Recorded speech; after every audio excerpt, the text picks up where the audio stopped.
Hi dears, നിങ്ങൾ എല്ലാവരും തന്നെ ഫോസിൽ ഫ്യൂവൽസിനെ പറ്റി കേട്ടിട്ടുണ്ടാവല്ലേ? ആരാണ് ഈ ഫോസിൽ ഫ്യൂവൽ എന്ന് പറഞ്ഞാൽ? ഒരു നോൺ റിന്യൂവബിൾ ആയിട്ടുള്ള എനർജി സോഴ്സ് ആണല്ലേ.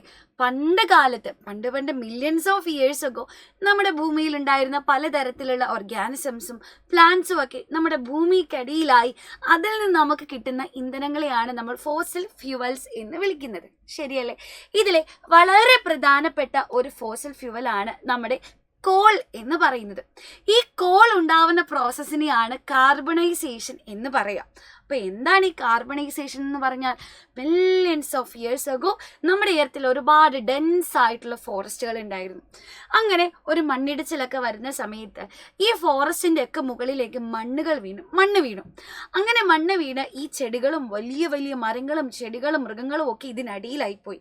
അങ്ങനെ മണ്ണുകൾ വീണ്ടും മണ്ണ് വന്ന് വീഴുന്ന സമയത്ത് ഇത് താഴേക്ക് പോവുകയും ഒരു ഹൈ പ്രഷറും ഹൈ ടെമ്പറേച്ചറും സൃഷ്ടിക്കപ്പെടുകയും ഈ പോയ ആൾക്കാരൊക്കെ നേരെ കോൾ ആയിട്ട് മാറുകയും ചെയ്തു. ഇങ്ങനെ കോൾ ഉണ്ടാവുന്ന പ്രോസസ്സിനെയാണ് നമ്മൾ കാർബണൈസേഷൻ എന്ന് പറയുന്നത്. അപ്പോൾ ഈ ഭൂമിക്കടിയിലുള്ള ഡെഡ് വെജിറ്റേഷൻ ഒക്കെ നമ്മുടെ കോളായിട്ട് മാറുന്ന പ്രോസസ്സിനെ നമുക്ക് കാർബണൈസേഷൻ എന്ന് പറയുവാൻ സാധിക്കും.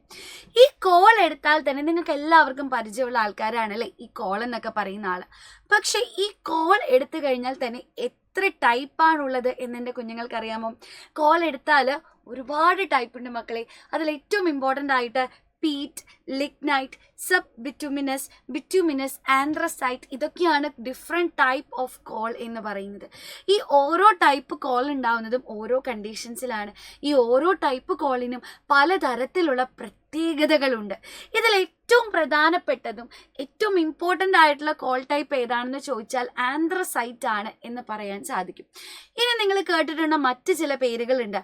കോക്ക് എന്ന് നിങ്ങൾ കേട്ടിട്ടുണ്ട്, കോൾ ടാർ എന്ന് കേട്ടിട്ടുണ്ട്, കോൾ ഗ്യാസ് എന്ന് കേട്ടിട്ടുണ്ട്. അപ്പോൾ കോളിനെ ഓക്സിജന്റെ ആബ്സെൻസിൽ നമ്മൾ ട്രീറ്റ് ചെയ്ത് കഴിയുമ്പോൾ നമുക്ക് കിട്ടുന്ന പ്രോഡക്ട്സ് ആണ് coke, coal tar, coal gas എന്നൊക്കെ പറയുന്നവർ. ഈ പറഞ്ഞവരെ എങ്ങനെയാണ് സെപ്പറേറ്റ് ചെയ്തെടുക്കുക?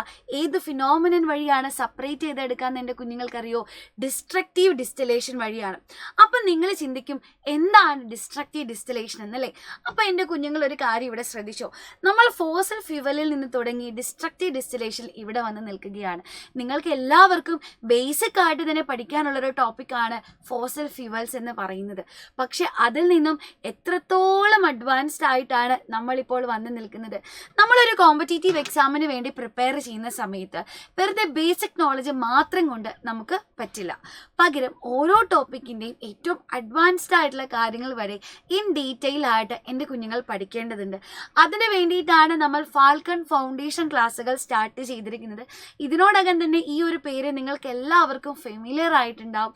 അപ്പോൾ മക്കളെ, ഈ ഫാൽക്കൺ പ്രോഗ്രാമുകളിൽ നിങ്ങൾ ജോയിൻ ചെയ്യുകയാണെങ്കിൽ നിങ്ങൾക്ക് ഇപ്പോൾ നിങ്ങൾ പഠിക്കുന്ന കാര്യങ്ങളിൽ നിന്നും അഡ്വാൻസ്ഡ് ആയിട്ട് കോമ്പറ്റേറ്റീവ് എക്സാമുകൾക്ക് കൂടെ വേണ്ടിയുള്ള ഫൗണ്ടേഷൻ ക്ലാസ്സുകൾ പഠിക്കാൻ സാധിക്കും. അപ്പോൾ നിങ്ങളിങ്ങനെ അഡ്വാൻസ്ഡ് ലെവലിൽ പഠിക്കുന്നത് കൊണ്ട് ഗുണം എന്താ?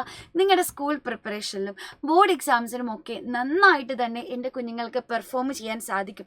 നിങ്ങളുടെ റീസണിങ് സ്കിൽസ് കൂടും, നിങ്ങളുടെ പ്രാക്ടിക്കൽ സ്കിൽസ് കൂടും, അങ്ങനെ നിങ്ങളുടെ മെൻ്റൽ എബിലിറ്റി കൂടും. അങ്ങനെ ഒരുപാട് അഡ്വാൻറ്റേജസ് ആണ് ഈ ഒരു കോമ്പറ്റേറ്റീവ് എക്സാമിന് കൂടി പ്രിപ്പയർ ചെയ്യുന്ന സമയത്ത് നിങ്ങൾക്ക് ലഭിക്കുക. സോ ഓൾറെഡി നമ്മുടെ യോധ ബാച്ചിലെ മെമ്പർ ആണെങ്കിൽ നിങ്ങൾക്ക് ഫാൽക്കൺ ബാച്ചിലേക്ക് എടുക്കുമ്പോൾ കുറേ ഡിസ്കൗണ്ട്സ് ഒക്കെ ഉണ്ട്. അപ്പോൾ ഫാൽക്കൺ ബാച്ചിനെ പറ്റി കൂടുതൽ ഡീറ്റെയിൽസ് അറിയുന്നതിനും ജോയിൻ ചെയ്യുന്നതിനുമായി താഴെ കാണുന്ന നമ്പറിലേക്ക് ഒന്ന് കോൺടാക്ട് ചെയ്താൽ മതി. മക്കളെ മറക്കരുത്, ഏതൊരു കാര്യത്തിനും നമുക്ക് കൃത്യമായിട്ടുള്ള എയിം വേണം. ആ എയിമിലേക്ക് നമുക്ക് എത്തണമെങ്കിൽ കൃത്യമായിട്ടുള്ള പ്രാക്ടീസ് വേണം. ആ കൃത്യമായിട്ടുള്ള പ്രാക്ടീസ് നിങ്ങൾക്ക് ചെയ്യാൻ സാധിക്കണമെങ്കിൽ കൃത്യമായിട്ടുള്ള ഗൈഡൻസ് വേണം. ആ ഗൈഡൻസ് ആണ് നിങ്ങൾക്ക് ഫാൽക്കൺ ബാച്ചിലൂടെ ലഭിക്കുന്നത്. So all the best.